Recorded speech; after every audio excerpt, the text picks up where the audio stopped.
internet, nos mais diferentes pontos do Brasil e do mundo, pela iasd.org, não é isso?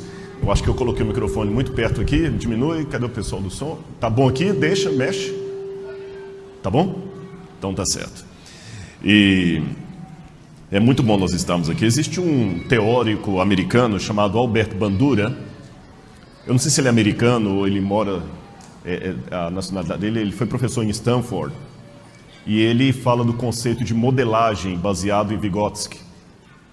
E o conceito de modelagem é que as crianças sempre aprendem pelos exemplos que elas veem. E eu vi isso muito claro aqui, né? E emociona a gente quando você vê as crianças assim se envolvendo. Eu achei interessante como é que eles pegam assim com firmeza aquilo ali, com seriedade. Eles estavam ensaiando ali como é que ia segurar a cestinha, a salva, né? Na hora do louvor, teve um que veio aqui, pegou o microfone todo empolgado. Eu acho que está dando microfonia aqui. Ele pegou o microfone todo empolgado aqui e veio até aqui à frente e falou, e ali na frente, olhando o amém deles, eu falei, puxa vida, alguns até imitando a linguagem de sinais. Aliás, bom dia para todos aqui também, viu, da linguagem de sinais. Eu fiquei achando interessante aqui como é que faz. A parte mais fácil foi quando ele traduziu em linguagem de sinais a orquestra. Essa eu aprendi. Você sabe, já que você sabe linguagem de sinais, o que significa isso aqui, ó?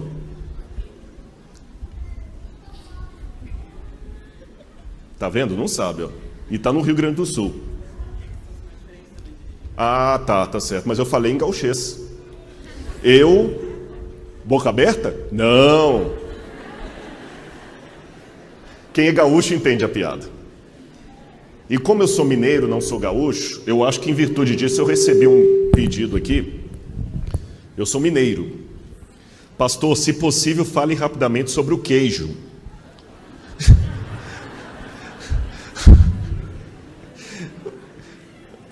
É sério, o pedido é sério. Eu vou, infelizmente, ficar devendo esse pedido aqui, porque o horário está meio avançado. Eu não sou da área né, de nutrição. Eu estou apanhando aqui que estava dando microfonia. Agora, eu acho que eu coloquei muito perto aqui. Vê se está bom. Desculpe eu estar regulando isso aqui, gente, mas como professor eu sei que se o som não tiver bom, você já tem ruído de comunicação. E o som que eu ouço aqui da frente é diferente do de vocês, que eu ouço pelo retorno. Quem é músico sabe disso. Então eu pergunto, para vocês está bem o som? Porque para mim aqui está dando microfonia direto no retorno. Por isso que eu estou toda hora mexendo aqui. Muito bem, irmãos, eu queria agradecer ao pastor Álvaro por me ceder o púlpito. Realmente ele foi nosso pastor ali no NASP. O interessante é que lá ele falava um pouquinho diferente, não tinha esse negócio de tu tá te arrumando, ele mudou um pouquinho, viu? Em São Paulo era diferente o sotaque. Eu quero convidar a todos que meditem comigo um pouquinho nessa manhã, você que está em casa também, sobre a história de Moisés. E nisso eu gostaria de intitular o sermão com um tema um tanto curioso: o cajado de Moisés. O cajado de Moisés. Que sermão eu poderia fazer baseado num tema como esse, ainda mais procurando falar da fidelidade às coisas de Deus? Vamos abrir a Bíblia onde começa a história de Moisés, no livro do Êxodo. Êxodo, capítulo 3, versículo 5. Você conhece a história? Moisés nasceu no Egito, foi educado para ser filho da filha de Faraó.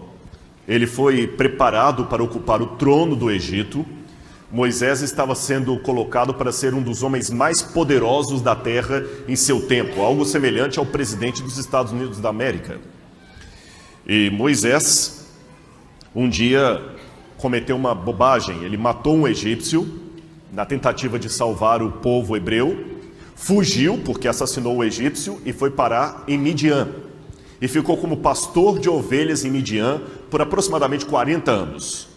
A Bíblia dá números redondos, mas pode ter sido 38, 35, 40 anos é o número que a Bíblia dá. E ali em Midian, um dia ele teve um encontro que marcou a sua vida, um encontro com a presença gloriosa de Deus. Êxodo capítulo 3, versículo 1, disse, eu vou ler do 1 até o 5. Apacentava Moisés o rebanho de Jetro, seu sogro, sacerdote de Midian, e levando o rebanho para o lado ocidental do deserto, chegou ao monte de Deus, a Horebe. Apareceu-lhe o anjo do Senhor numa chama de fogo, no meio de uma sarça. Moisés olhou e eis que a sarça ardia no fogo e ela não se consumia. Então disse consigo mesmo, irei para lá e verei essa grande maravilha, porque a sarça não se queima. Vendo o Senhor que ele voltava para ver, Deus, do meio da sarça, o chamou e disse, Moisés, Moisés. Ele respondeu, eis-me aqui. Deus continuou, não te chegues para cá. Como é que continua o texto? Tira as sandálias, porque esse lugar que você pisa é santo. Eu vou nessa manhã fazer várias análises da história de Moisés com vocês, com o que nós podemos pegar pela arqueologia. Antes, deixe-me dizer uma coisa para não ser mal interpretado. Eu acho que eu vou trocar, porque para mim está dando microfonia aqui e está incomodando. Pode ser?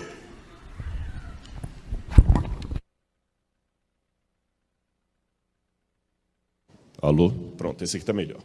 Pelo menos para mim aqui deu uma diferença. Para vocês também, né? Mas vocês entenderam o que eu falei até aqui? Eu pensei que o assim era só para educação, então. Deus, acima de tudo, é um pedagogo. Deus é um sujeito, um ser didático. E como ser didático, Deus fala com cada cultura, com cada povo, com cada etnia, numa linguagem que eles podem entender. Eu vou explicar para vocês, especialmente aqueles que não conhecem tanto a Bíblia, estão começando agora, ou mesmo quem já estuda, como é que funciona esse processo da revelação de Deus. Deus revela coisas da eternidade, coisas do Supremo, do céu. Imagine que você pegue um índio que nunca teve contato com a civilização, nunca. Ele nasceu e criou no meio da selva amazônica, só vendo árvores, macacos, animais, outros índios. Você pega esse índio adulto, coloque uma venda nos olhos desse índio e traga o índio até ao centro de Porto Alegre. E deixe o índio por 1 hora contemplar tudo o que ele puder. Pessoas tirando selfie, falando ao telefone. Tem metrô aqui em Porto Alegre? Tem? Um trem, né? Pegando um trem aqui em Porto Alegre, vendo os navios ali no Guaíba, o próprio Guaíba. Depois você coloca a venda nos olhos desse índio e o leva de volta até a floresta. Quando ele acordar lá no meio dos outros amigos, a primeira sensação dele vai ser qual? Espanto. Segundo, ele não vai aguentar ficar calado. Ele vai querer contar para os demais o que ele viu. Mas quando ele for contar para os demais o que ele viu, o que vai acontecer? Falta-lhe vocabulário. E os outros índios não viram o que ele viu.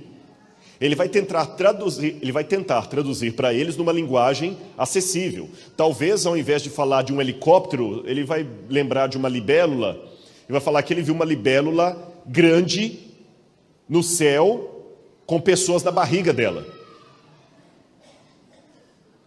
E se houver um antropólogo junto com ele, eles vão falar, mas como é? Aí o antropólogo vai falar, isso aí chama helicóptero. E os outros índios vão perguntar, mas como é que é um helicóptero? É exatamente como ele falou, é como se fosse uma libélula gigante com pessoas dentro dela. O que o antropólogo e o índio estarão fazendo? Estarão traduzindo para uma realidade local coisas muito maiores do que aquela realidade. Entenderam isso aí? Sim ou não? Pois saibam que nós, perante as coisas do céu, somos menos do que pessoas que nunca saíram da floresta contemplando a cidade grande. Então a Bíblia, os profetas, são Deus falando com sotaque humano. E no sotaque humano, Deus traduz. O céu não é um decalque do que o Apocalipse falou, mas também não é simbólico. O céu é real, Mas Deus mostrou a Nova Jerusalém para João numa linguagem que ele pode entender. Então não adianta a gente ficar agora fazendo medida. Nova Jerusalém deve ser do tamanho de Nova York, deve ser do tamanho de São Paulo, tal, tem tantas medidas. Aquilo ali é a forma que Deus usou de mostrar o inefável para um profeta chamado João. E em falar na sua cultura, Deus também respeita a cultura da pessoa até um determinado limite. Por quê? Porque senão aquela pessoa não entenderá a mensagem dele. Por exemplo, o povo de Israel que saiu do Egito era um povo massacrado pela escravidão, era um povo inculto, era um povo duro. Os homens não eram corteses com as mulheres, eram homens brutos, homens do deserto. Imagine a mulher menstruada no meio do deserto com aquele monte de homem. Eu não sei se eles teriam as noções de higiene que nós temos hoje, de respeitabilidade pela mulher. Eu não sei se a mulher teria aquele direito de falar assim, não, meu bem, eu não estou bem hoje, porque eu estou... Nem entenderiam. Se Deus fosse dar uma aula de medicina para os homens, ia ser uma bagunça tão grande. Então o que ele falou? Moisés, fala com eles o seguinte, quando a mulher estiver menstruada, ela está impura. O homem não pode tocar nela, senão ele vai estar impuro também. Ah, é? Tá bom. E a mulher era retirada do arraial, não por machismo, mas para proteger a mulher naquele momento. Que aí o marido não ia incomodá-la, ela ficaria com outras mulheres na mesma situação. Então nós temos que fazer esse filtro sociológico quando nós lemos a Bíblia, se não fora de contexto, parece que Deus foi um déspota, um racista, um machista, qualquer coisa assim. Quem diz que mulher menstruada é impura? Aí alguns até hoje pegam esse texto e mulher quando está menstruada não pode subir ao púlpito, não pode pregar, não pode... Vocês entenderam a questão? Entenderam o texto no seu contexto? Deus, então, não é que ele mente, mas ele fala numa linguagem que as pessoas possam entender, porque Deus é didático. Eu vou dar mais um exemplo para ter certeza que a minha mensagem não vai ser mal compreendida. Quando alguém espirra, por educação nós dizemos o quê? Saúde. Sabe de onde veio esse hábito? Na Idade Média acreditava-se que quando a pessoa espirrava, a alma da pessoa saía pela boca. Então uma forma de garantir que a alma voltasse era dando uma bênção para ela. Por isso que em inglês é bless you. Bendito seja. Para que a alma voltasse. O tempo passou e existem semânticas. E hoje, quando alguém espirra, eu sou adventista do sétimo dia, eu tenho uma doutrina bem formulada sobre o estado do homem na morte, o que é a alma, como muitos de vocês. Mas mesmo assim, se alguém espirrar, eu vou falar saúde. E se Jesus estivesse aqui hoje, Jesus também diria saúde. Isso não significa que Jesus estava endossando a crença que a alma sai pela boca. E também não significa que Jesus estava dizendo que uma vez que você espirrar, se o outro falar saúde, é que você não vai gripar. Jesus não está dando um conselho sobre reforma de saúde, se ele estivesse aqui e dissesse saúde para você, ele estaria sendo apenas educado. Agora, pegar isso ao pé da letra, não, quando alguém espirra, um bom remédio é falar saúde, que a pessoa se cura. Ficou claro para a igreja, para quem está entendendo, assistindo em casa, o que significa esse negócio de Deus falar na cultura? Agora vocês estão prontos para eu entrar na história de Moisés. Moisés viveu por muitos anos no Egito, 40 anos. Depois mais 40 anos no deserto, em boa parte para desaprender as coisas erradas que ele aprendeu no Egito. Mas tem coisas que ficam,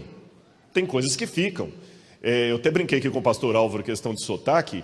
Eu posso morar 20 anos aqui no Rio Grande, a hora que eu abrir a boca você ainda vai ver o sotaque mineiro me traindo. Porque tem coisas que ficam com a gente, tá certo? Você chega e te perguntam sobre o queijo, é normal, eu sou de Minas. Então Moisés também, depois de tanto tempo ali no deserto, ainda tinha muita coisa que ele aprendera no Egito. E mais, quando você aprende na infância, aí fica mais grudado ainda na cabeça.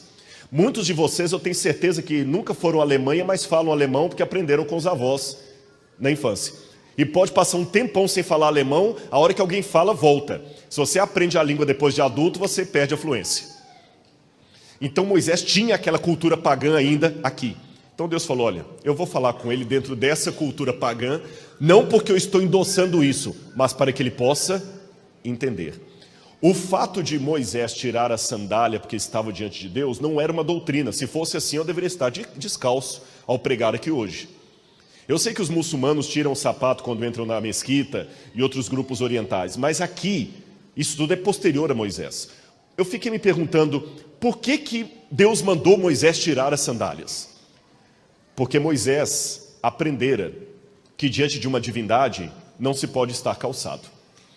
Eu tenho lá no Museu do NASP uma réplica dessa pedra aí, a pedra de Narmer. Esta paleta de Narmer é uma placa, possivelmente era uma placa para cosméticos egípcia. Ela é datada da primeira dinastia egípcia. Então, Narmer foi o primeiro faraó do Egito, um dos primeiros ali do Egito. E o nome dele aparece, é o mais antigo escrito hieroglífico que nós temos, do faraó Narmer.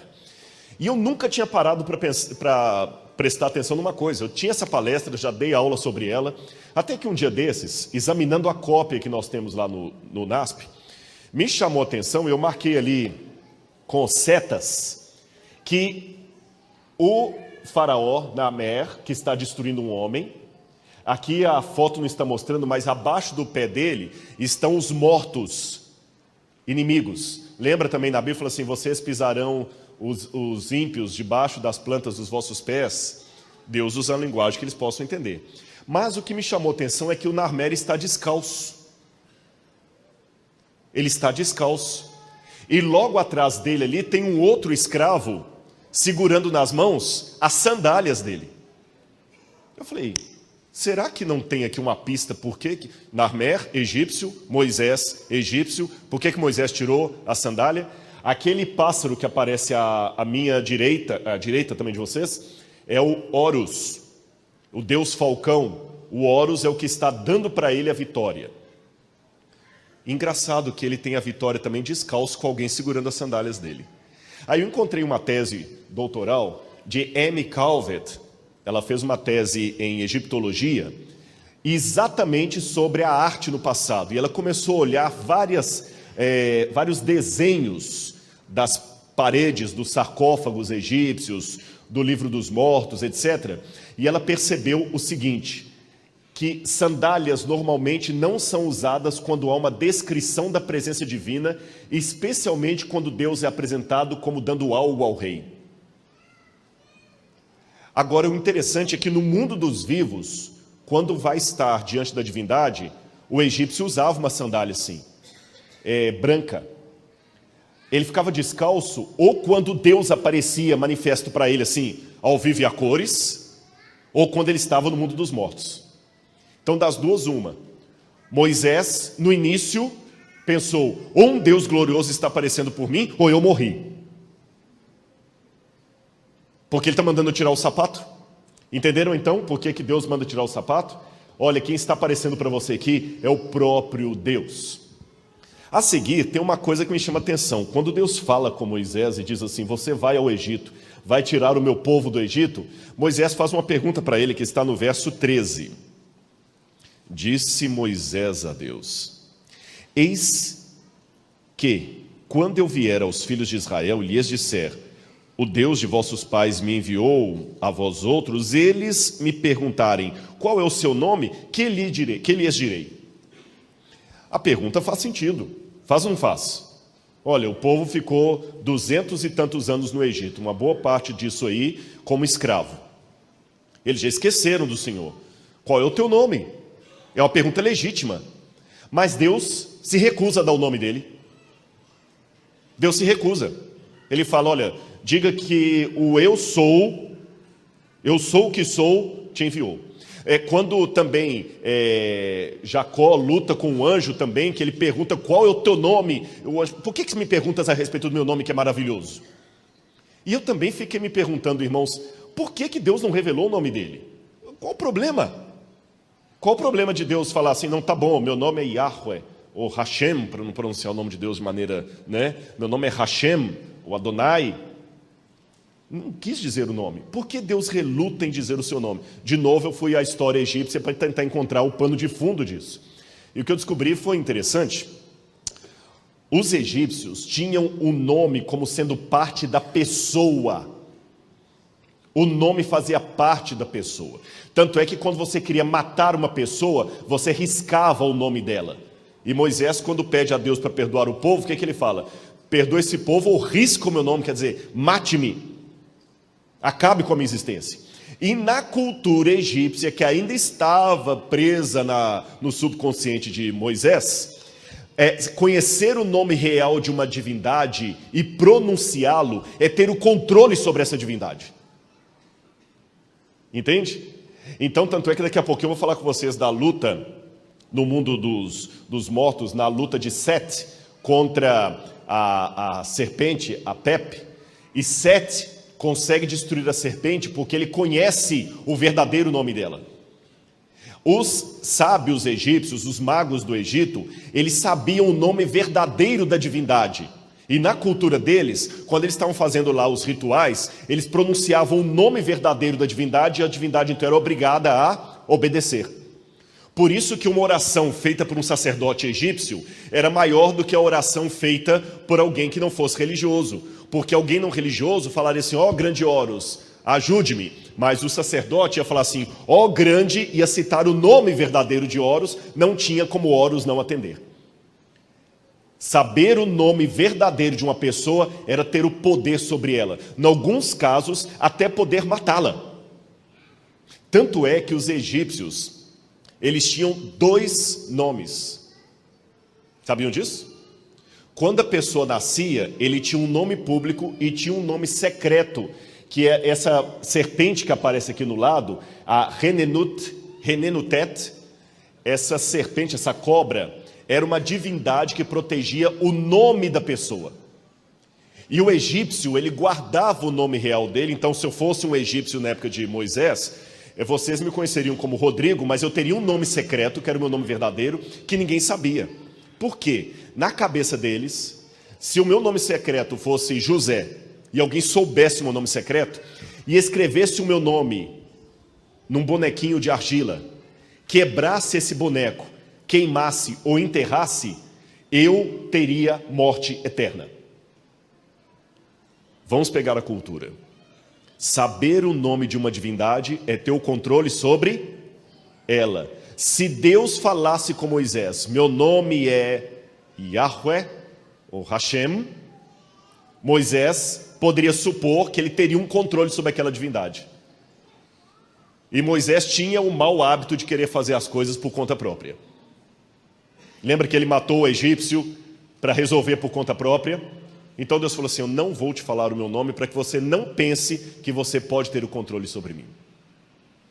Eu que sou o Deus aqui. Ficou claro isso para vocês? Esse bonequinho que vocês estão vendo ali é o texto de execração, já vários foram encontrados no Egito. É quando você escreve o nome da pessoa, quebra aquela argila ou boneco, enterra, cospe naquilo ali, então você acaba matando a pessoa na crença deles. Na crença deles. Deus então não revela o seu nome e manda Moisés lá, mas aí começa agora o impasse. Moisés tem medo de chegar até o faraó, ele não se sente capacitado, e Deus faz aquela pergunta básica para ele em Êxodo capítulo 4, verso 2, Moisés, vai lá, não posso, Senhor, eu já estou aqui, o que você tem na sua mão? E o que Moisés responde? Um cajado, uma vara. Algumas Bíblias trazem uma vara, outras Bíblias trazem um cajado, no hebraico é a palavra mater.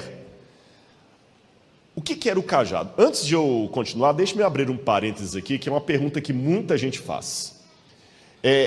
Qual dos cajados foi miraculoso? O de Moisés ou de Arão?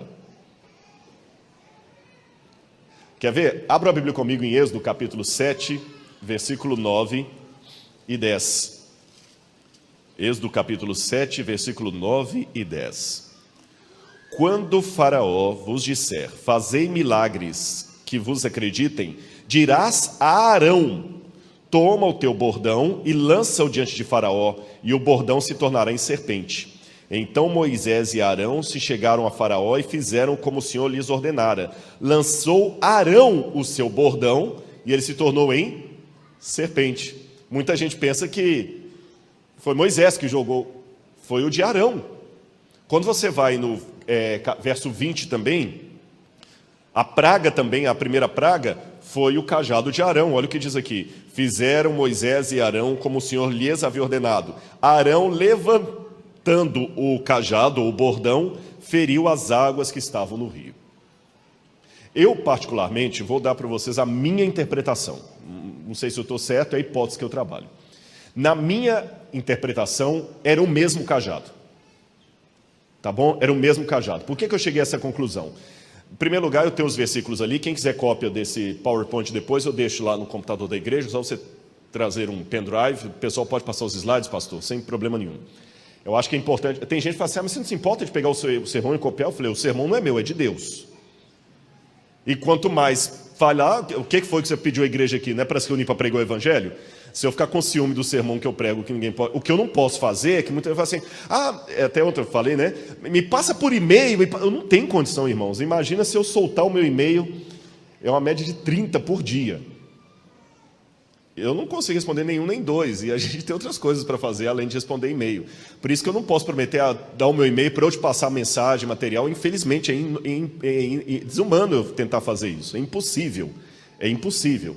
Mas eu não tenho ciúme do meu sermão, no sentido que você não possa pegar o PowerPoint ali na igreja e copiar. Não tem problema nisso. A verdade é de Deus, não é minha. Não é isso? E depois você pode pegar, reanalisar, olhar os versos. Então, por que eu penso, eu particularmente, que o cajado era o mesmo? Porque Deus fala com Moisés, esse cajado que você está na mão agora, aquele que virou serpente, você vai levá-lo diante de Faraó. Então, se é o que ele levou diante de Faraó, só pode ser o mesmo. Depois também, na outra passagem, quando assim, o cajado era intercalado entre Moisés e Arão. Em alguns versos Deus fala para Moisés erguer o cajado, em outras fala para Arão erguer o cajado. E no final, quando Moisés fere as águas de Meribá, diz que o cajado de Arão, ou a vara de Arão que havia florescido, foi colocada diante do Senhor. E lá no final, quando Moisés vai ferir a rocha em Moriá, diz que ele pegou o cajado que estava diante do Senhor e feriu a rocha 2 vezes. E não era para ele fazer isso, né? Ferir a rocha. Então ali, por isso que eu acho que era o mesmo cajado. Mas foi só uma curiosidade para vocês continuarem. Agora, falando em cajado, vocês se lembram que quando eu mostrei a imagem do Narmer, ele tinha na mão o quê? Uma vara. Uma vara. O que seria essa vara que Moisés também tinha na mão e como ela era importante no Egito? Vamos abrir a Bíblia em Gênesis, capítulo 46, versos 33 e 34. Gênesis 46, versos 33 e 34.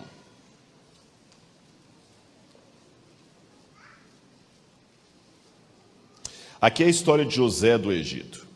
E ele diz para os irmãos dele: quando, pois, Faraó vos chamar e disser qual é o vosso trabalho, respondereis: teus servos foram homens de gado, pastores, portanto, desde a mocidade até agora, tanto nós como nossos pais, para que habiteis na terra de Gósen, porque todo pastor de rebanho é abominação para os egípcios. Aqui existe uma contradição na cultura egípcia antiga, porque de fato eles consideravam pastores de ovelhas, de gado, imundos. O egípcio se barbeava, rapava o cabelo para apresentar as oferendas dele. Ele não gostava de pelos no corpo. O egípcio não tinha. O único pelo que ele tinha era quando a criança tinha um pequeno cabelo aqui fazendo uma trancinha. Fora isso, eles rapavam por causa de piolho. Havia muito piolho no Egito. Muito piolho no Egito. Então, por exemplo, barba, você vê os egípcios, eles são sempre barbeados. José, né, quando foi apresentado diante do faraó, ele teve que se barbear. Os hebreus não, já eram barbudos, já tinham cabelo grande. E pastor de ovelha podia pegar piolho, então o egípcio não gostava. Onde é que está a contradição? É que apesar da profissão de pastor estar na base da pirâmide, sabe qual que é o símbolo máximo no topo para Faraó? Pastor. Faraó é considerado o pastor dos homens perante os deuses. Então você tem, por exemplo, aqui essa imagem de Sete I. Sete era o pai de Ramsés.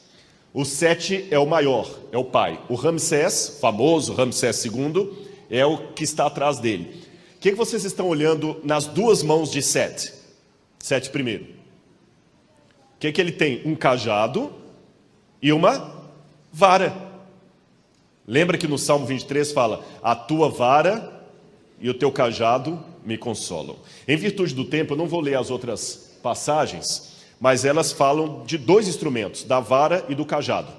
Em Samuel fala que a vara, ao que dá a entender, era um instrumento de batalha, de guerra, de proteção. Por isso que ela aparece como uma clava, como um club, como é que fala? Bastão. Às vezes é como se fosse um bastão. Por exemplo, Davi usou a vara para poder matar o urso que veio atacar o rebanho. A vara ou o bastão, eu não gosto dessa tradução vara, porque dá a entender que é uma coisa fina. Eu sei que a Bíblia traduz por vara, mas essa tradução dá uma coisa fina. A vara era mais um bastão, um porrete mesmo. Estão vendo na mão do... E o outro, que era o cajado, parece um cabo de guarda-chuva, é que quando a ovelha caía num buraco, o pastor tirava a ovelha por aquilo ali e içava, literalmente. E repito o Salmo 23. O Senhor é o meu pastor, nada me faltará. A tua vara e o teu cajado me consolam. Você tem ali a vara e o cajado. Os dois instrumentos na mão do faraó. Isso mostra que o faraó era visto como um pastor. Tutancâmon, também em algumas estátuas de Tutancâmon, ele tem um cajado de pastor na mão. Então, quando Deus fala com Moisés, o que você tem na mão? Um cajado? Importante. De pastor? É esse aí que você vai levar agora e vai, porque eu quero que você seja o pastor do meu povo. Você vai deixar de ser pastor do gado e ser o pastor do meu povo. Nesse momento, sabe o que eu acho que Moisés deve ter entendido? Ele quer que eu volte para ser faraó. Entenderam por quê? Porque pastor ele já era. Mas Deus falou para ele abandonar aquela profissão de pastor e voltar para o Egito. Então ele tinha que deixar de ser pastor. E para livrar o povo, o único que era pastor de homens era o faraó. E ele abandonou o trono do Egito porque fugiu. É como se Deus falasse, não, agora você vai voltar e vai tomar a coroa, que é isso aí que eu quero. Por isso que ele ficou com medo.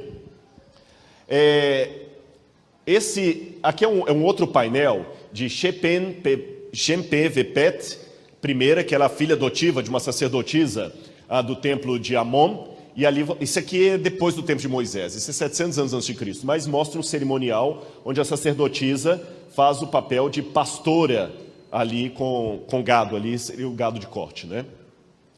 Por que que o cajado de Moisés virou uma serpente ali no deserto? Lembra que eu comecei esse sermão esclarecendo para a igreja que Deus, como didático, ele vai falar numa linguagem que Moisés pudesse compreender. A serpente, a cobra, não serpente, a cobra, aquela naja, era uma divindade egípcia, que representava o alto e o baixo Egito. E você tem ali as duas. Então, quando aquilo ali apareceu para ele perseguindo-o, era o Egito que ele estava fugindo. Por isso que o cajado virou. Quando Moisés viu aquilo, é como se de repente eu pegasse uma águia e você entendesse que eu estava lembrando o símbolo dos Estados Unidos da América. Uma águia gigante. E a águia me persegue, quer dizer, eu não quero a América. Então Moisés, não senhor, eu não quero voltar para o Egito. E aquela cobra o perseguia. E Deus falou assim, pega pela cauda. Esse pegar pela cauda, muita gente pensa que Moisés teve que pegar pelo rabinho dela, que a última ponta, né? Em hebraico, algumas palavras por extensão pegam tudo. Por exemplo, iad, que é mão, pega do cotovelo até o dedo. Tudo isso aqui é iad. Por isso que os pregos de Cristo podem ter sido colocados aqui, no pulso, que tudo é mão. Tá certo? Nas mãos, te tenho gravado. Pode ser aqui, pode ser aqui. Eu acredito que foi aqui, mas isso é uma outra palestra. Mas também da mesma maneira, quando fala pega pela cauda, se Moisés pegasse pelo meio da serpente, já valia. Porque normalmente alguém que doma a serpente, pega a serpente por onde? Pela cabeça.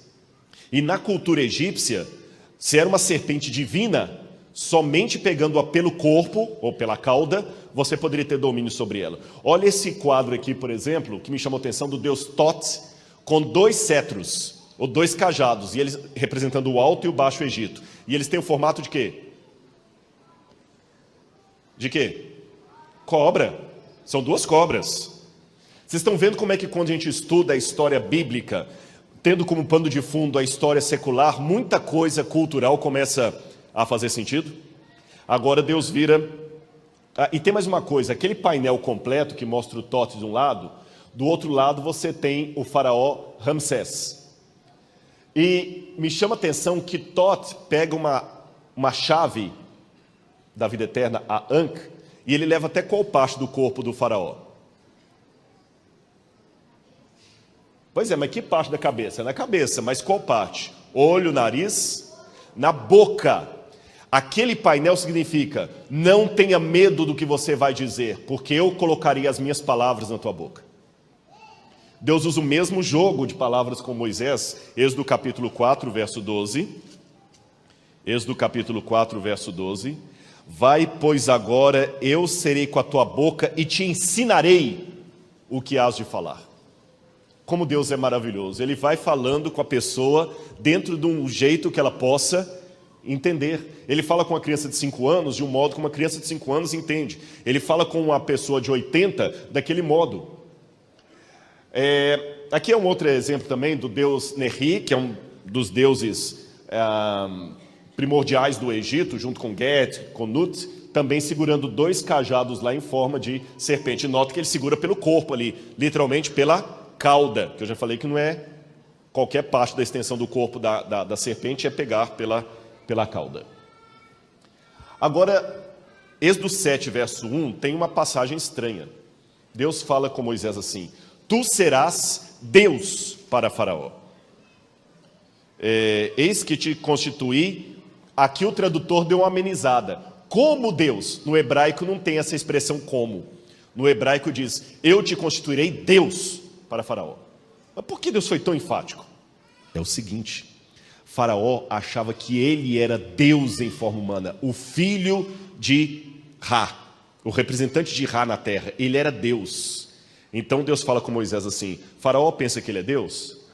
Você que vai ser mais Deus do que ele, porque você vai me representar para ele. Eu vou mostrar para Faraó que ele não é Deus. Agora, dentro desse pedido aqui, esse sermão ficaria incompleto.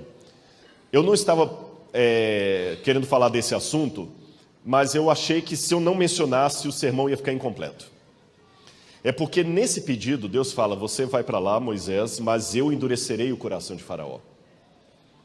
E muita gente, eu sei que vai perguntar depois, escuta, ele pregou, mas eu não entendo essa passagem. Se Deus endureceu o coração de Faraó, Faraó não tem culpa. Não é isso? Lembra que eu disse que a Bíblia é Deus falando com sotaque humano? Lembrem-se disso? Repito, se Jesus encarnasse hoje e nascesse falando português, Jesus também ia dizer, vão com Deus. Mas essa expressão vai com Deus não significa que Deus não está lá. Não significa uma negação da onipresença de Deus. Parece que Deus não está lá, né? Venha com Ele. Deus não está em toda parte? Então essa vai com Deus, vem com Deus é uma figura de linguagem. Jesus talvez se encarnasse hoje falando português, Jesus também diz assim, estou morto de cansado. Isso não significa que Deus revelou que os mortos se cansam. Hoje, aqui, quando alguém insiste em fazer uma coisa que eu discordo, a gente acaba dando uma ordem. Eu não vou falar mais nada, não. Vai lá, faz, esquece. Não é uma ordem, mas é uma ordem simbólica. Eu não estou te mandando fazer aquilo, é porque você foi tão teimoso ou teimosa que eu falei, vai e faz. Na gramática é uma ordem, mas é apenas um símbolo. Sabe como eu diria em hebraico? Vamos supor que você quer tomar sorvete, eu acho que não deve, porque a sua garganta está infeccionada. Em hebraico eu diria, eu vou te fazer tomar sorvete. Entenderam? Eu vou te fazer tomar sorvete é apenas uma forma de falar, como eu diria em português, não vou falar mais nada, vai lá, toma quanto sorvete você quiser. Por isso que Deus falou, eu endurecerei o coração do faraó. E esse aqui é um pedacinho do livro dos mortos que mostra o defunto entregando o coração dele para Horus e pedindo a Horus que o meu coração não fale contra mim no juízo. Algumas múmias surpreenderam os arqueólogos porque dentro do coração, no lugar do coração, tinha um escaravelho de pedra. E do outro lado, orações com o verdadeiro nome da divindade, para ter domínio sobre ela. Por quê? Porque no dia do juízo final, o Deus tiraria o coração da pessoa e colocaria no prato da deusa Maat, que falaria a verdade. Só que enganado pelo que estava escrito atrás aqui do escaravelho, o Deus, ao invés de tirar o coração de verdade, tiraria um coração de pedra. e como a pedra não tem memória para denunciar os seus pecados, você jamais seria condenado no dia do juízo. Entenderam a tática egípcia? Aqui é um exemplo de uma múmia, e dentro da múmia ali circulado, um escaravelho. Então, quando Deus brinca com o faraó, eu endurecerei o coração de faraó, é assim, ele acha que o coração duro dele vai livrá-lo do juízo, né? Então tá bom, eu vou deixar que isso aconteça, eu endurecerei o coração de faraó. Entenderam? Ficou claro para a igreja essa passagem? Continuando, Moisés vai para o Egito, e quando ele chega diante do faraó, ali o próprio faraó tinha uma preocupação muito grande. Então eu quero convidar todo mundo agora a fazer um exercício mental. Não estamos mais em Porto Alegre no dia 21 de abril de 2018. Estamos dentro do Palácio de Faraó, em algum dia do ano 1450 a.C. Sabe o que nós veríamos todo dia? O cerimonial que manteria a ordem cósmica. Qual era a ordem cósmica? Os egípcios acreditavam que o sol era o deus Khepri. O deus Khepri. E o deus sol, o deus Khepri, ele era no formato de um escaravelho, de um besouro. Lembra aquele besouro de pedra, o escaravelho de pedra, do coração? É o deus sol. Então eles acreditavam que durante o dia, o deus sol pegava a barca solar e cruzava o céu, iluminando os homens.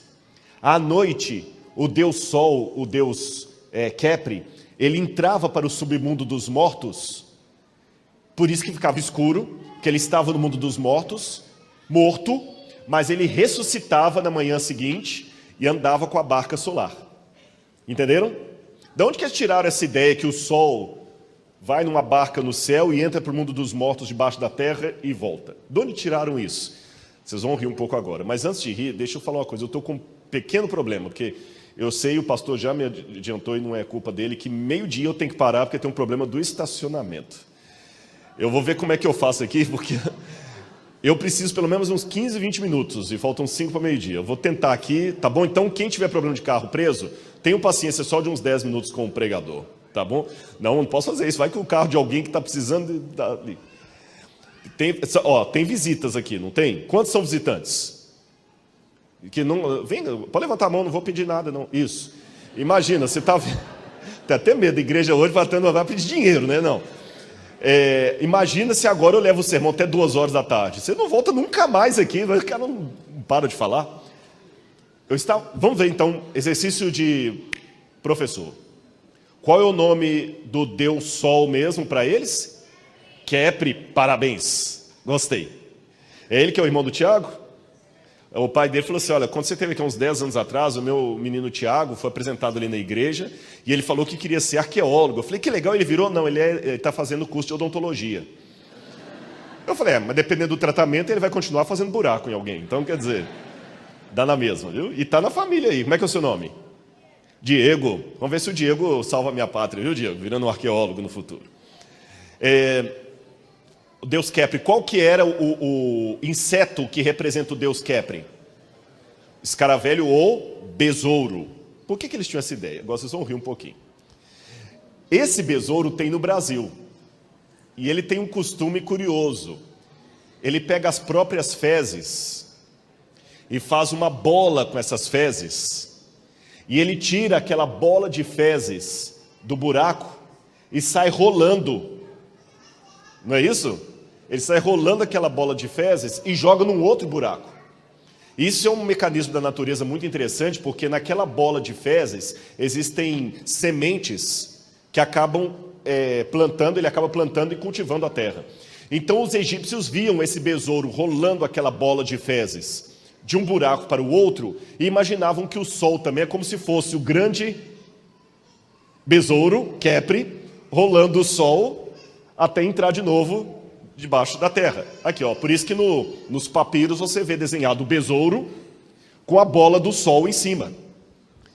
Muito bem, só que quando ele passava por baixo no submundo dos mortos, havia um Deus tão mau, tão mal que ele fazia guerra para matar Khepri. Esse deus chamava-se Apophis ou Apep, a serpente do mal. Essa divindade ela é tão má, que no Egito nunca se encontrou um culto a ela. Eu não vou entrar em detalhes aqui, mas eu trabalho com a hipótese, isso pode ser uma outra oportunidade de falar com vocês, do que eu chamo de tradição adâmica. O que Deus revelou para Adão passou para os filhos deles, e as culturas pagãs pegaram a revelação de Deus, só que eles acabaram falsificando, mas até brincar aqui do dinheirinho falso, o falso imita o verdadeiro. Então eu não devo me surpreender de encontrar no mundo pagão resquícios da verdade que Deus revelou para Adão, porque se o mal tenta anular a verdade, ele falsificar a verdade, ele pegar algo da verdade para distorcer, concordam comigo? E aí que vem a ironia de Deus, porque em distorcendo a verdade, o inimigo acaba preservando alguns sinais de verdade, de modo que não importa em que lado do mundo você esteja, em que segmento, sempre haverá algum foco de verdade para você ali. Deus atinge todo mundo. E esses povos sabiam que o arqui-inimigo dos deuses, porque eles eram politeístas, era uma serpente chamada Apep, que também é traduzida como um velho dragão do mar. E essa serpente Apep, o dragão do mar, é a representação de todo o mal. Aí você vai virando, até chegar no Apocalipse, o dragão, a antiga serpente, a besta que sai do mar, o Leviatã do livro de Jó, né? Aquela coisa toda, o grande inimigo, e ele tenta matar o deus Khepri. A batalha lá embaixo é tão grande, que até Set, que é o deus das trevas, se une a Khepri para ajudá-lo na batalha. E tem um outro deus, uma cobra, que é a Mehen. Está vendo ali dentro da casinha do deus Set? Tem uma cobrinha. Aquela cobra é do bem. Até ela ajuda na batalha. E a grande Apep está aqui fora. Está vendo a cabeça dela aqui fora? À direita aqui, ó. Essa é a barca solar. Aqui de novo você tem o deus Set, o Khepri ou Horus sentado ali, que é o sol, e ele matando a serpente. Então, quando ele mata a serpente, o barco consegue renascer e eles atravessam. Para os egípcios, um período de nublado, embora não chove no Cairo, mas lá no norte sim, um período nublado de chuvas era medo, porque significa que Khepri estava morto. Um eclipse para eles, a escuridão, é o fim do deus Khepri, o maior deus do panteão deles, o deus dos vivos, o Horus. Então, todos os dias, para garantir que a batalha fosse vencida, o que acontece? Os deuses do Egito, todos entravam no barco, todos os deuses do Egito entravam no barco e ajudavam Khepri a derrotar a grande serpente. E os sacerdotes de Faraó tinham que, na madrugadinha, logo no amanhecer do dia, fazer encantamentos. Eles pegavam a serpente, faziam de argila, colocavam no chão, cuspiam nela, quebravam, batiam com o pé sobre ela, quebravam, cuspiam, pronunciavam o nome verdadeiro dela, e assim os sacerdotes de Faraó garantiam a vitória do Deus lá embaixo. Entenderam isso? Agora, qual é o grande poder que faz Aliás, eu queria mostrar isso aqui. Esse é o deus Set, na forma de um gato, matando a serpente que está impedindo o caminho da árvore da vida. Isso é egípcio. Vocês verem como é que a revelação que Deus deu a Adão realmente foi mais do que bíblica. Lá a serpente acorrentada, porque eles acreditavam que haveria um tempo em que a serpente seria finalmente acorrentada. No Apocalipse você vê lá o dragão foi colocado sob cadeias. E o que garantia a vitória? Havia uma força anterior aos deuses, que os deuses do Egito têm um começo, eles não são eternos e eles podem morrer. Essa força cósmica sideral, chamada Reka, é o que a gente traduz por magia. Então, na mentalidade dos egípcios, produzir uma magia não era um truque de mágico de David Copperfield. Era saber que o poder estava com você. Por isso que Deus falou com Moisés: você vai lá e vai produzir uma magia na frente de Faraó. Deus usou aquilo naquele tempo, porque aquilo é que precisaria para convencer o Faraó e as pessoas que Deus estava. Por isso que Deus, naquele tempo, fez Moisés fazer o cajado virar cobra, e hoje Deus não opera assim. Tem gente que pergunta, por que na Bíblia tem tantos milagres, Deus abre o mar vermelho, e hoje não acontece essas coisas? Porque Deus dialoga com cada povo, com cada época, na sua linguagem, com o que eles precisam. Hoje a ideia é outra. Hoje, pelo contrário, eu até digo, não fique indo atrás de um culto, de uma igreja, de um pregador, só porque ele opera milagres. Porque se for assim, é interessante, você vai na igreja A, ele opera um milagre lá, aí você vai na igreja B, o outro também opera um milagre, e o da B fala mal do A.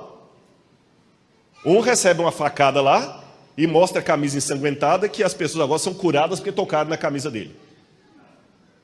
E ele está vendo, é de Deus, porque como é que o outro foi curado porque encostou na camisa ensanguentada do apóstolo? Aí você muda de canal, tem um outro canal lá, de um outro também, que fala que ele tem um óleo santo ungido em Israel e que a mulher curou de AIDS tocando o óleo santo, e ela dá o testemunho. E aquele que tem o óleo santo fala que o da camisa é do capeta, e o da cabeça fala que é o outro. Aí se abandona os dois e vai para o espiritismo. Aí no espiritismo alguém vai e manda uma mensagem psicografada de alguém que morreu, contando com detalhes, coisas que só você e a pessoa sabiam. Você fala assim, só pode ser de Deus, porque é a mensagem da minha mãe, a letra é dela e ela já morreu. Aí você sai do espiritismo e o espiritismo fala que os outros dois lá são charlatães. Aí você deixa o espiritismo esses dois, você vai até Fátima, e lá em Fátima eles falam de um milagre que Nossa Senhora apareceu em Fátima e curou várias pessoas. Então eu digo assim, não estou indo contra nem o catolicismo, nem o espiritismo, nem as religiões que eu mencionei aqui. Eu estou apenas dizendo que não siga uma igreja ou uma religião apenas porque ali faz milagre. Isso é pouco. Vocês entenderam o que eu quis dizer? Eu não fiz nenhuma denúncia à religião nenhuma aqui. Se algum dia você quiser virar adventista, porque alguém foi curado aqui dentro, eu falo, não se torne adventista. O motivo de você querer vir aqui não é porque o pastor Álvaro curou uma pessoa impondo a mão aqui, ou a pessoa levantou e veio aqui à frente. Por quê? O que eu quero dizer com isso é simplesmente o seguinte, preste atenção para você não pensar que eu estou atacando outras religiões aqui. Milagres e eventos miraculosos não devem ser a razão para você ficar naquele movimento. Porque essa mesma razão será apresentada por alguém de outro movimento que vai falar que aquele que você está é do diabo. O motivo que você tem que ter para seguir alguma coisa é porque ele está condizente com a palavra de Deus. E não porque ali tem curas, tem milagre, tem prosperidade, tem isso, tem aquilo outro. Porque isso tem em todo lugar e uns falam mal dos outros. Ficou claro? Milagre não é motivo, mas naquele tempo Deus precisava operar um milagre por uma função específica. Então, por isso, Moisés jogou o cajado. Aqui é o Reca, que depois foi transformado em Deus, a magia, e 2 cajados em forma de serpente na mão. A tumba do vizir, Rekhmiri, e você tem também os cajados em forma de serpente aqui, ó, mostrando que realmente isso é uma coisa muito forte para o Egito. Olha os sacerdotes segurando cajados em forma de serpente. Por isso que Moisés, quando ele joga o cajado no chão, tinha que se transformar, era numa serpente mesmo, não podia ser outra coisa. Aí o que Faraó faz? Os meus sacerdotes, a meu mando, porque eu sou Deus, eu mando neles, eles obedecem, também fazem isso. Transforma o cajado em serpente. E também viraram serpente. Mas a Bíblia diz que a serpente do cajado de Arão, ou Moisés, engoliu as outras. Por que engoliu? De novo eu vou no Egito e encontro a resposta. Quando você vai nos textos das pirâmides, fala do faraó como sendo aquele que come a sua magia e cospe as suas almas. Tá certo? Aquele que come a sua magia. Quando você pega outro texto do Egito, das pirâmides também, de 2400 a.C., lá fala... o rei, ou faraó, é aquele que come os homens vivos e os entrega aos deuses. Ele que come ou devora a sua reca, a sua magia. Nos textos dos sarcófagos dizem, eu tenho engolido as 7 serpentes urais. O livro da vaca celestial fala, eu me guardo contra aqueles que fazem essas coisas e tal. Eu sou aquele que os engole. Então nos egípcios, você podia até fazer uma mágica, mas se a da outra te engolia, é porque a do outro é que é o poderoso. Por isso que tinha que engolir mesmo. O faraó ficou desesperado, porque aquilo que a vara de Moisés engoliu era justamente o cerimonial que eles precisavam ter durante a noite para permitir que o Khepri pudesse vir. Mesmo assim, Faraó foi duro, não aceitou. Teimoso, síndrome de Deus, como muita gente tem até hoje. Resultado, no dia seguinte, vieram as pragas. E por que as pragas? Se você olhar na Bíblia, cada praga atinge em cheio uma divindade egípcia.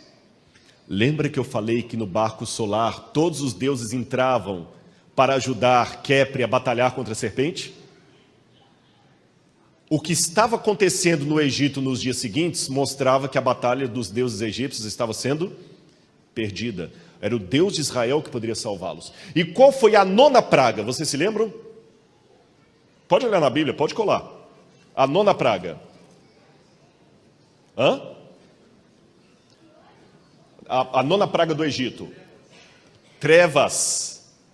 O que eu falei com vocês que os egípcios, quando tinha um eclipse e tudo escurecia, eles entravam em pânico porque o deus Khepri estava sendo morto. E Deus, como clímax das pragas, escurece tudo. E no dia seguinte, os primogênitos do Egito morrem. Inclusive nós temos aqui, eu acho que eu pulei, tinha algum ponto aqui, tinha o livro, o papiro de Pulver, que está na biblioteca de Leiden, na Holanda, e esse papiro é um documento egípcio que menciona pragas terríveis caindo no Egito, e fala que o rio Nilo se tornou em sangue, fala que os mortos estavam sendo acumulados aos montes, que havia trevas sobre a face do Egito. Então nós temos uma comprovação fora da Bíblia de que as pragas são históricas. Pena que faltou o slide do papiro e Pulver, tá bom? Bom, o que eu concluo então com esse sermão? Primeira coisa que eu concluo. Quando eu olho o cajado de Moisés, eu noto que ele trouxe muita coisa boa, mas também trouxe problemas para Moisés. O cajado foi aquele do qual ele fugiu quando Deus apareceu para ele. E o cajado foi aquele que acabou mostrando as fraquezas do próprio Moisés. Foi com o cajado que ele, impaciente, feriu 2 vezes a rocha quando não deveria. O mesmo instrumento que, por um lado, ajuda, por outro lado, traz problemas. Segunda coisa que eu aprendo. O medo que Moisés enfrentou em Midian foi tão grande que fez Arão entrar na história. Era Moisés que deveria falar para Faraó. Era Moisés que Deus mandou. Mas ele estava com tanto medo, Deus falou assim, tá bom, olha, já que você está com tanto medo, Arão será o seu intérprete. Ah, tá bom, aí eu fico mais aliviado. E ele estava com tanto medo que, ao invés de ir ele à frente, era sempre Arão que falava. Quem mandou as primeiras pragas foi Arão. E quem fez o bezerro de ouro? Quem fez o bezerro de ouro? Foi Arão. Deus mostrou para Moisés que, olha, meu filho, eu posso ter misericórdia de você, mas o meu caminho é mais fácil do que você está querendo. 3.000 morreram depois lá do bezerro de ouro por causa de Arão. Podiam ter sido poupados. Número 3. O cajado serviu tanto para dar apoio como para disciplinar Moisés. Porque naquele cajado do faraó tinha uns flagos assim na frente, que era um símbolo interessante para o egípcio. Porque o mesmo cajado que salva a ovelha também a repreende quando ela precisa apanhar. A tua vara e o teu cajado me consolam. O cajado serve para salvar e para repreender. O mesmo cajado que Deus usou para dar força a Moisés, para ele conduzir, também foi para repreender Moisés. Ou seja, Moisés podia ser o pastor do povo, mas Deus ainda era o pastor de Moisés. E como pastor de Moisés, Deus vai a cada um no seu contexto. Pedagogia e didática fazem parte, tem um erro de português ali, fazem parte da providência divina. E mais, antepenúltimo ponto. O que parece ser apenas um conflito humano reflete um conflito cósmico.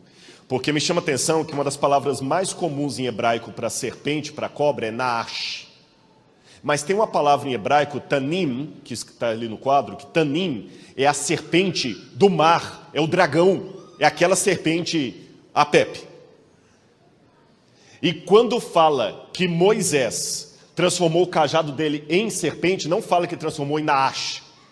transformou em Tanim, em Apep, ou seja, aquela briga que eles estavam vendo entre Moisés e os magos de Faraó, na verdade refletia a briga entre os anjos do bem e os anjos do mal. E você tem que entender isso na sua vida. Toda discussão, toda situação é um reflexo do mundo espiritual. Uma pessoa que chega para você e lhe dá uma firmeza, é o Espírito Santo que está usando. E às vezes também quando uma pessoa chega no dia que você não precisa ouvir aquilo e te dá um banho de água fria, pode saber que existem forças do mal também impelindo-o a fazer aquilo ali. É um reflexo. Mais um detalhe. Deus podia sozinho tirar o povo do Egito, mas ele ainda preferiu contar com o falho e fraco Moisés. O último, Deus foi paciente com os erros de Moisés, as dificuldades dele, e mesmo tendo consequências, elas não foram sem misericórdia. Moisés não entrou na terra prometida, mas ele tem o seu lugar guardado no reino dos céus. E depois de toda essa explanação de Egito aqui, de Moisés, o que é que eu entendo? Eu termino meu sermão com esse último slide, deixando uma palavrinha que eu aprendi em hebraico, e é difícil traduzir essa palavra. E essa palavra para mim resume toda a vida de Moisés. É a palavra chutzpah. A primeira vez que eu fui à Itália, eu vi essa imagem de Moisés na igreja de San Pietro in Vincoli. O Moisés de Michelangelo, tão bonita aquela estátua, dele olhando assim forte, musculoso. Alguém chega até a dizer numa lenda aí que era tão perfeita a estátua que quando Michelangelo terminou de esculpi-la, ele bateu com o martelo no joelho e falou, parla!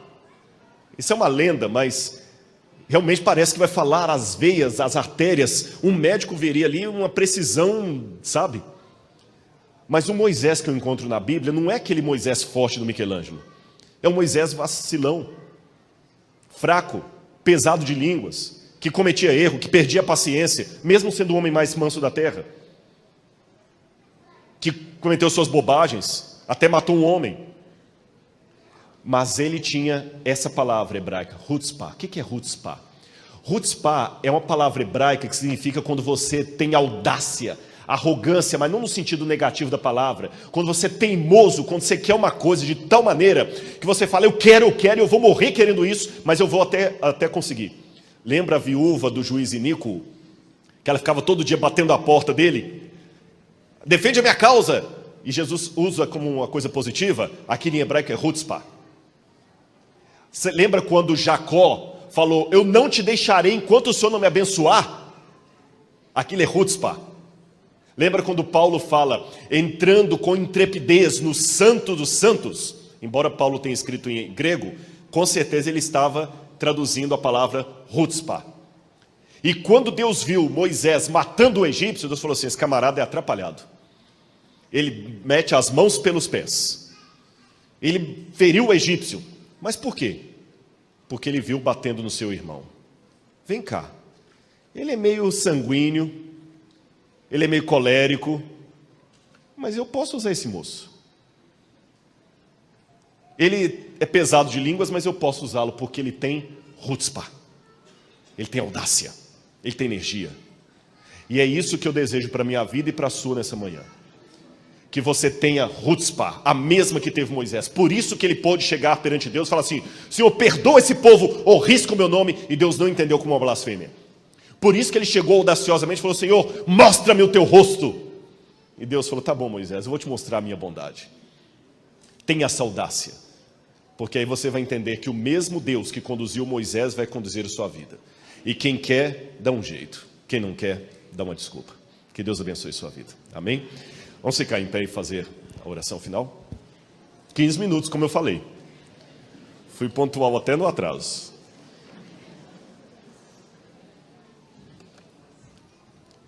Oremos então. Amado Senhor, muito obrigado pelo momento que tivemos estudando a Tua Palavra. Obrigado, Senhor, pelas pessoas que estavam atentas aqui, aqueles que estão nos acompanhando de casa também, dos mais diferentes pontos do Brasil e quem sabe do mundo. Queremos aprender, Senhor, a ter essa audácia de Moisés, essa chutzpah, porque nós somos fracos, Senhor. O Senhor não precisa de nós, mas ainda assim prefere contar conosco. O Senhor é todo-poderoso, e como Moisés no Horebe, nós também te suplicamos, mostra-nos a Tua face. Como Moisés, Senhor, nós metemos as mãos pelos pés, erramos, às vezes damos demonstração de poder, às vezes de fraqueza, às vezes damos demonstração de paciência, às vezes de impaciência. Mas como Moisés, somos pessoas que amamos o teu nome. E se o Senhor tem uma missão para nós aqui hoje, para nos levar ao Egito, para tirar o teu povo de lá, usa-nos pelo teu poder. Porque o cajado é apenas um símbolo, mas o verdadeiro poder vem de Deus. Pena que os faraós desse mundo não entendem isso. Mas um dia, Senhor, queremos ver o nosso Jesus voltando nas nuvens com poder e grande glória. E nesse maravilhoso momento, conhecer personagens, heróis do passado como Moisés. E que estejamos na multidão dos teus filhos, ó Pai, é o meu desejo e a minha oração em nome de Jesus. Amém, Senhor.